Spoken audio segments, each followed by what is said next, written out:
Fala galera, sejam bem-vindos à aula de hoje. Nós vamos falar sobre processo civil e a matéria é recursos, especificamente sobre princípios. Então vamos aqui de forma bem objetiva. O primeiro princípio que a gente vai trabalhar é sobre o duplo grau de jurisdição e eu quero que tu se aproprie do conceito. Duplo grau de jurisdição é a possibilidade de ter o seu caso analisado por uma instância, por um juízo acima daquele juízo que proferiu a decisão. Então nós vamos falar que o juízo anterior é o ACO e o juízo posterior é chamado de ad quem. Então veja, duplo grau de jurisdição, ele traz a possibilidade de revisar o julgado. Professor, esse meu processo começou direto no STF, tem algum órgão acima? Não é um órgão acima, mas tu tem dentro do STF uma turma e tu tem um plenário. Então a possibilidade de levar para o plenário. Então existe sim uma reanálise, mas não um outro grau de jurisdição no sentido de órgão ou entidade, mas sim de reanalisar o seu caso.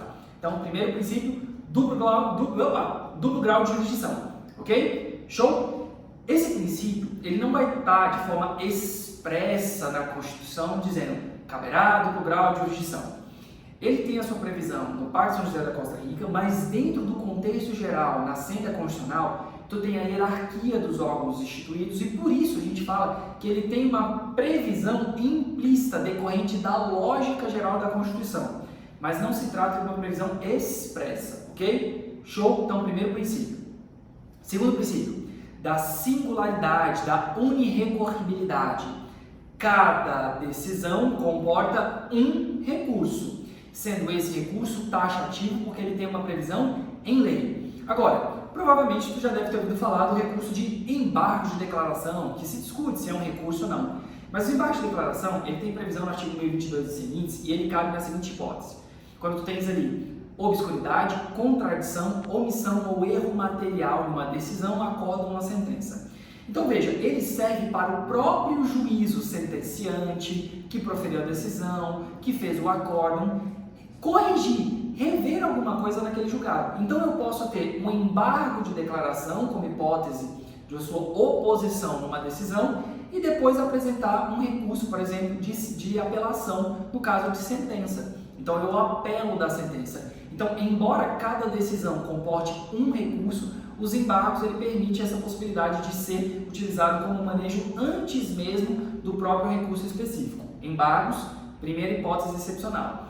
A segunda, que não é uma exceção da unirrecorribilidade, mas já caiu em prova, é quando a gente fala de um acórdão, ou seja, proferido por um órgão colegiado, que eventualmente no seu teor trouxe uma ofensa a uma norma infraconstitucional e ao mesmo tempo a uma norma constitucional. Então eu vou ter aqui dois recursos possíveis naquele mesmo momento, que é um recurso especial e um recurso extraordinário. Especial voltado para o STJ, extraordinário voltado para o STF. Ué, professor, mas isso não ofende a unirrecorribilidade?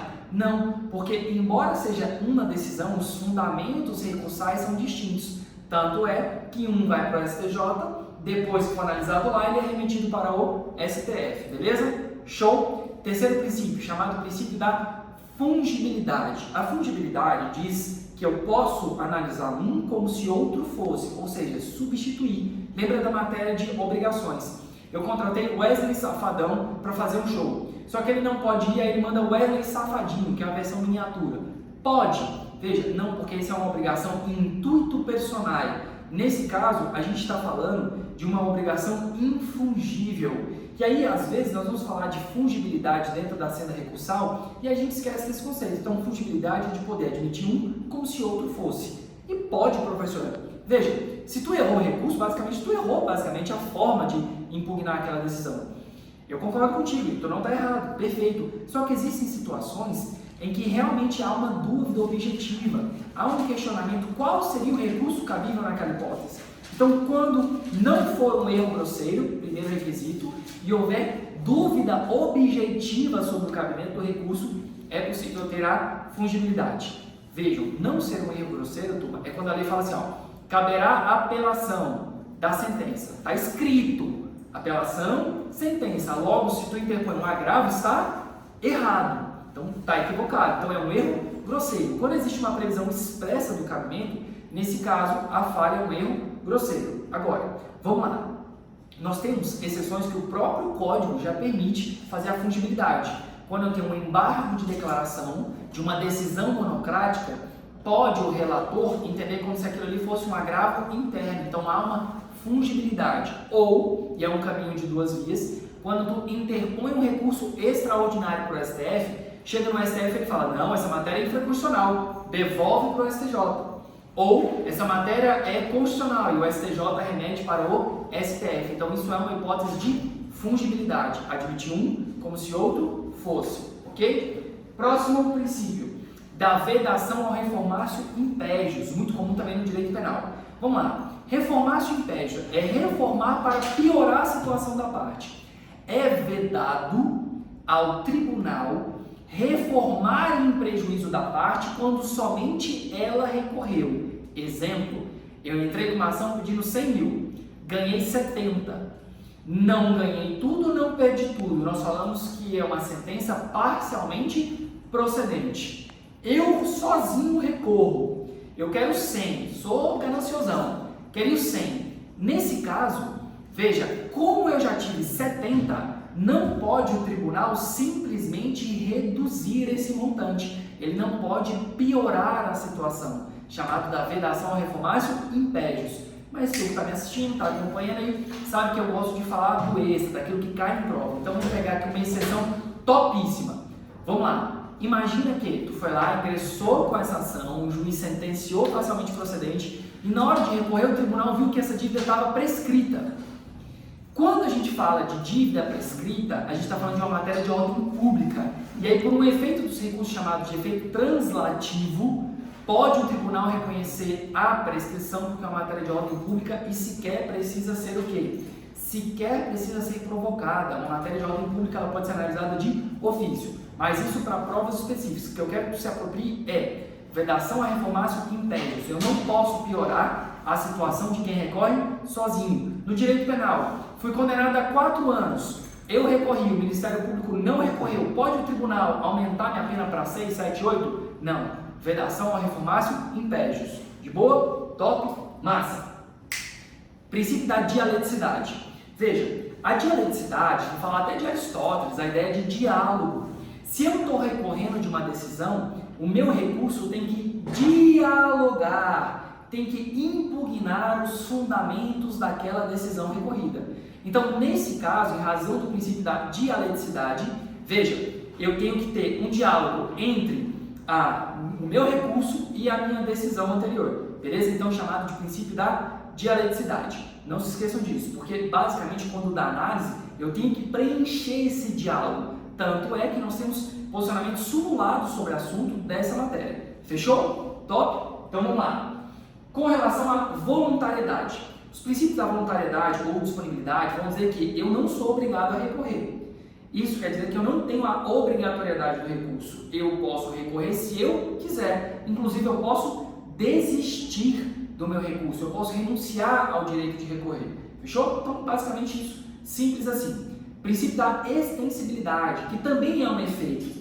Extensão, ou seja, determinado julgamento sobre um recurso pode se estender para os demais envolvidos, para os litisconsortes. Então, quando eu tiver uma hipótese ali de mais de um sujeito num polo passivo da demanda e somente um deles recorre, pode ser, a depender da matéria, que aquele teor decisório venha a abarcar todo mundo. Por exemplo, eu tenho ali um processo que busca uma cobrança de uma dívida. Nesse caso, eu tenho uma cobrança de uma dívida, um recorre e o outro não. Mas o fundamento jurídico, essa questão caiu na OAB, foi prescrição. Como é que eu reconheço a prescrição? Somente para um e não para o outro. Então, nesse caso, eu vou ampliar os efeitos, eu vou estender os efeitos para aqueles que sequer recorreram. Fechou? Top? Bacana. Remessa necessária. O que é a remessa necessária? Gurizada, remessa necessária não é um recurso. Remessa necessária é um procedimento na qual eu tenho ali as partes, Distrito Federal, eu tenho municípios, estados ou a própria União. Nesses casos, eu tenho que, inclusive também autarquias públicas, fundações públicas de direito público. Nesse caso, eu tenho que, para aquela sentença de fato atrair o seu efeito, para atrair ali a sua integralidade, eu preciso que haja uma confirmação pelo tribunal. Então, a remessa necessária é um procedimento na qual o juízo vai remeter a outra instância para confirmar aquele julgamento. Então não é um recurso. Basicamente, da omissão, da ausência de um recurso promovido por aquele ente, nós temos a necessidade de confirmação por um juízo ad quem, por uma instância hierarquicamente superior. Nesse caso, eu tenho um posicionamento sumulado. A súmula 423 do STF diz que, inclusive, não haverá coisa julgada, ou seja, não vai encerrar esse processo se o juízo não fez a remessa de ofício ao tribunal que busca confirmar aquele julgamento. Então, nesse caso, olha que situação interessante. É um procedimento na qual eu remeto para uma instância para confirmar ou não. Ah, professor, mas é injusto. Porque, veja, por que o Estado tem essa prerrogativa? Por que a União tem essa prerrogativa? Muito simples, turma. Porque, veja, cuida-se de proteção ao patrimônio público, justamente para que aquela decisão de importância, de relevância para a sociedade, ela tenha sua confirmação justamente para evitar qualquer tipo de abusividade do juízo de primeira instância. Não estou falando que aconteça necessariamente o que fez de forma proposital, mas é um procedimento para dar mais legitimidade, proteção para o erário. Então, nesse caso, não é que é uma forma injusta, mas era uma necessidade. Professor, mas e se a AGU, se a Procuradoria apresentou o recurso? Aí, se apresentou o recurso, não há de se falar de remessa necessária, porque o que está indo é o próprio recurso. Lembrando, esses entes terão prazo em dobro. Não se esqueça disso daí. Fechou? Topíssimo? Massa. Então, vamos pegar aqui uma coisa importante que já foi cobrada. Se os embargos à execução fiscal forem julgados improcedentes, vai ter remessa necessária? Professor, está faltando dialeticidade nessa parte, você não está explicando o contexto. Me explique, você tem razão. Essa questão já foi cobrada e por questão de preciosismo eu vou falar ela aqui em sala. Imagina o seguinte, eu tenho uma execução fiscal contra um determinado órgão, município e afins. E aí esse município ou esse estado, ele vai lá e opõe um embargo à execução fiscal. Se tiver aqui um julgamento improcedente desse embargo à execução fiscal, o STJ tem entendido que não há necessidade de remessa necessária. Fechou? Pegando esse gancho de não haver remessa necessária, vamos falar das outras exceções. Macetinho, 1.500, condenação inferior a 1.000 salários mínimos envolvendo a União, autarquia e fundações públicas atreladas à União, não haverá remessa necessária. Inferior a 1.000 salários mínimos. Inferior a 500 salários mínimos. Estado, Distrito Federal ou as capitais, municípios que são capitais. Também não haverá necessidade de remessa necessária.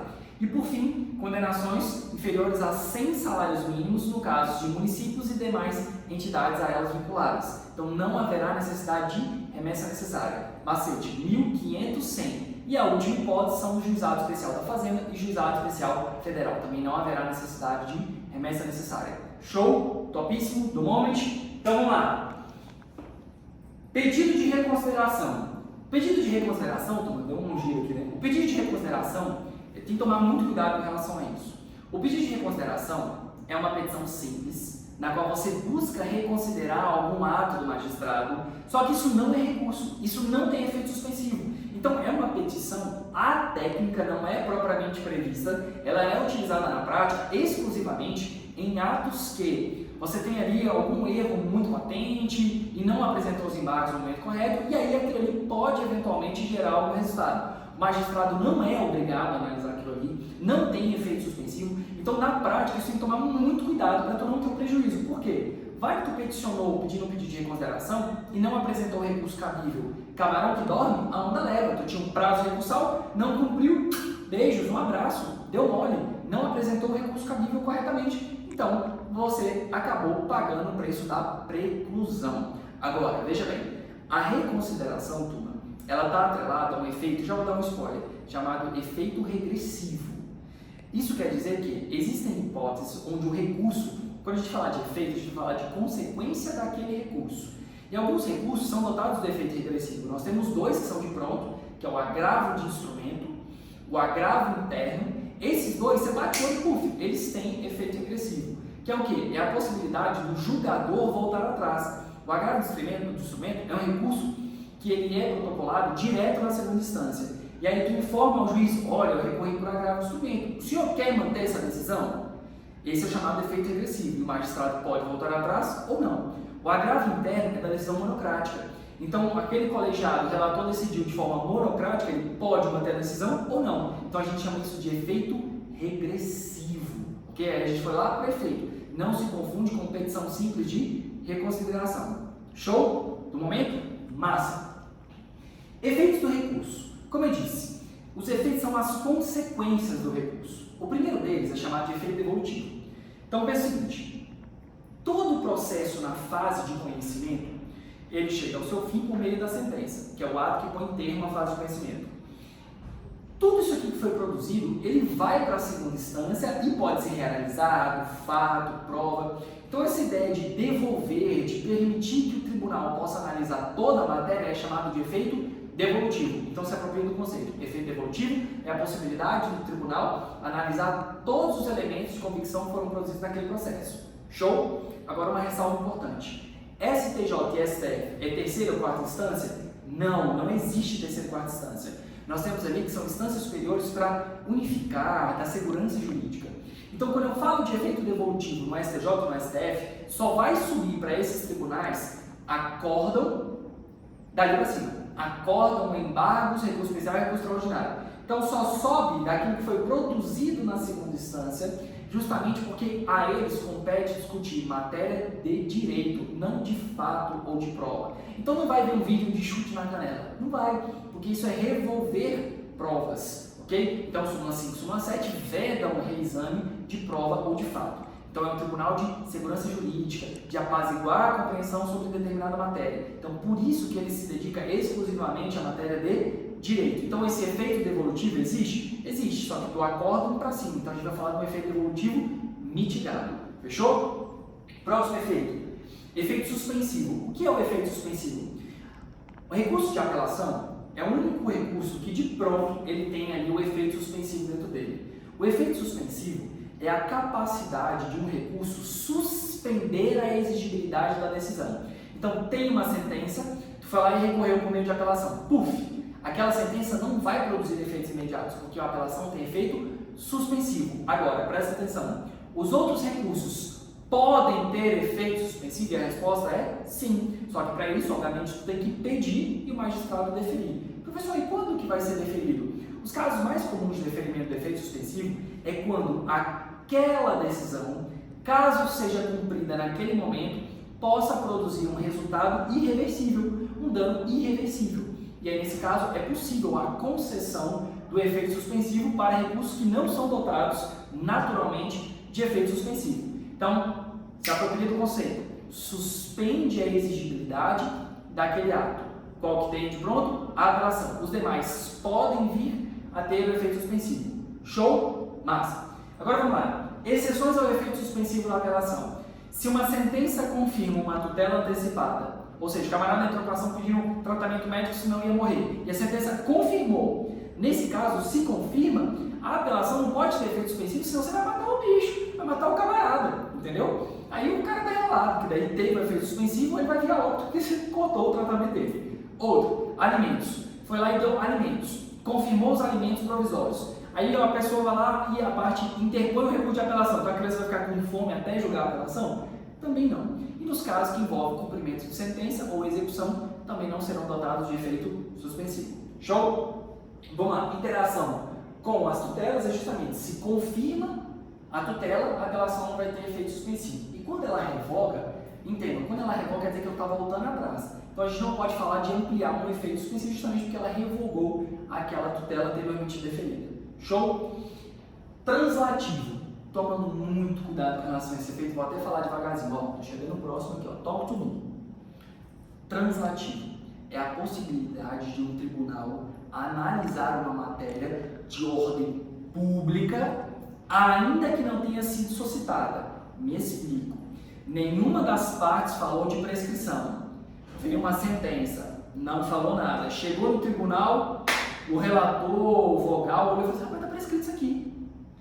Então, o efeito translativo permite que, mesmo numa matéria de ordem pública que não foi suscitada, possa ser analisada em qualquer grau de jurisdição, ok? Top, efeito translativo se apropria disso. Matéria de ordem pública poder ser analisada em qualquer momento por um tribunal, ainda que não tenha sido discutida. Show! O STJ cada vez mais tem trazido um posicionamento de que, mesmo que seja uma matéria translativa, se a parte podendo apresentar a impugnação no momento correto não fez, não poderá discutir isso em momento posterior. Isso é um posicionamento recente do STJ, trazendo ali algumas condições específicas, mas neste momento eu quero que tu se aproprie só do conceito de translativo. Poder analisar uma matéria de ordem pública em qualquer grau de jurisdição, ainda que não seja provocado. Fechou? Mas fica essa ressalva. Para quem vai fazer concurso do STJ, fica atento porque é a posição do próprio órgão, tá? Efeito expansivo. A gente já falou da questão da extensibilidade, ou seja, é quando um recurso ele tem ali dentro do seu bojo a capacidade de ampliar os efeitos para outras partes, beleza? De atingir outras pessoas. Limite objetivo, mérito, limite subjetivo, a quem recai. Efeito expansivo é de poder ampliar. Aí lembra do exemplo que a gente falou da prescrição. Fechou? Topíssimo? Bacana. Efeito interruptivo. O efeito interruptivo, você vai lembrar aqui, ó, desse ok do Rossi. Por quê? O efeito interruptivo, turma, os embargos de declaração tempestivos, ou seja, dentro do prazo, e preenchendo as hipóteses de cabimento, eles são dotados desse efeito interruptivo. Por quê, professor? O que acha isso? O efeito interruptivo, turma, ele zera o prazo. Então, veja, eu tenho 15 dias para apelar. Eu opus embargos de declaração, depois que o magistrado analisar os meus embargos, aí sim eu vou poder apelar. E aí, nesse caso, eu vou ter todo o meu prazo de volta, eu vou devolver integralmente. Então, prazo para recorrer, zerou. Eu vou ter mais 15 dias para poder apelar. Entendeu por que as pessoas têm um grande preconceito com esse manejo de embargos? Porque ele zera o prazo. Então, ele zerando o prazo, veja, tu vai ter todo o prazo novamente para poder apresentar o recurso cabível na hipótese. Cuidados. O embargo de declaração fora do prazo, ou seja, depois dos 5 dias, ele não tem efeito interruptivo. Segundo cuidado, os embargos protelatórios, ou seja, aquele que só está enrolando, ele também não vai atrair hipótese de efeito interruptivo, posição jurisprudencial que, quando da sua ausência de cabimento, ou seja, a parte não demonstrou o efetivo cabimento dos embargos na hipótese e a sua natureza é meramente protelatória, jurisprudencialmente, os tribunais superiores têm entendido que não vai ter aplicação de efeito interruptivo. Então, toma muito cuidado. Não é raro, mas você vê algumas coisas, algumas aberrações jurídicas que a parte apresenta o embargo, já está vendo a posição jurisprudencial e aí vai lá e apresenta um outro recurso que seria o correto, justamente porque aquele embargo foi fora do prazo ou porque ele não preencheu os requisitos. Então isso aqui, ó, a questão prática vale no ouro, beleza? Fica muito atento e toma cuidado com relação aos embargos. Topíssimo? E o último efeito que a gente vai falar, a gente já falou, que é o efeito regressivo, que é a possibilidade que alguns recursos têm de fazer com que o juízo que proferiu uma decisão volte atrás. E aí nós temos agravo de instrumento, que tem efeito regressivo, ou seja, o juiz de primeira instância ele pode voltar atrás, o agravo interno, aquele juiz que decidiu sozinho, decisão monocrática, ele pode rever a sua decisão, e aqui vem a dica de ouro, para você que ficou aí até o fim, tu que está estudando, igual um psicopatinha do processo civil, pega esse bizu. A apelação que julgar extinto feito sem a sua resolução, indeferindo a inicial nos termos do artigo 330, ou a sentença que julga improcedente de forma liminar, artigo 332, nesse caso, a sentença que tiver fundamento de indeferimento ou improcedência liminar, essa apelação será adotada de efeito regressivo e o magistrado pode voltar atrás no prazo de 5 dias. Previsão no artigo 485, parágrafo 7º. Toma muito cuidado, essa matéria já foi cobrada na prova da OAB e ela é ótima para cobrar em concurso. Então, efeito regressivo, você vai lembrar, agravo, de boa, professor, mas a apelação pode ter quando? No indeferimento sem resolução do mérito ou da improcedência liminar, artigo 332. Fechou? Tamo junto? Então, muito obrigado e até a próxima.